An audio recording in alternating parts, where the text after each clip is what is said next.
किसकी वफा ज्यादा है? कौन ज्यादा वफादार है, मर्द या औरत? अगर कुछ जालिम और बेरहम औरतें अपनी हस्बैंड की इस तरह से जान ले रही हैं, तो क्या कभी ऐसे केस नहीं हुए हैं कि किसी हस्बैंड ने अपनी वाइफ की जान ली हो? हुए ना, कितने सारे हुए हैं।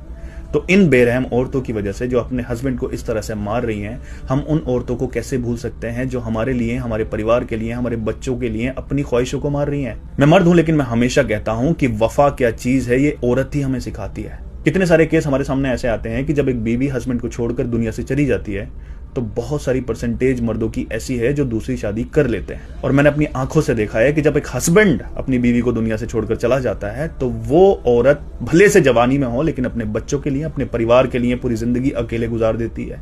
कितने सारे लोग बोल रहे हैं कि हम तो शादी नहीं करेंगे, अब तो शादी से डर लग रहा है, अब तो कुआरे ही रहेंगे। अरे भाई, रह लो कुआरे, लेकिन एक बात याद रखना, एक वक्त ऐसा आता है इस उम्र में कि वहां पर सिर्फ हमसफर साथ देता है। नो मैटर कि आप किस परिवार से बिलोंग करते हो, जो साथ आपका एक हमसफर दे देगा, जो हक आप उस पर जता दोगे, आप दुनिया में किसी पर नहीं जता पाओगे।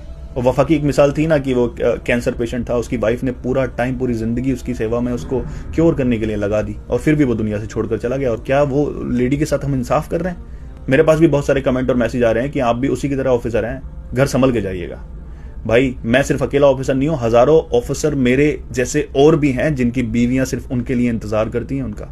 ये बात उनके लिए एक नाइंसाफी है कि कोई एक गंदी मछली अगर निकल गई तो सारी मछली गंदी नहीं होती।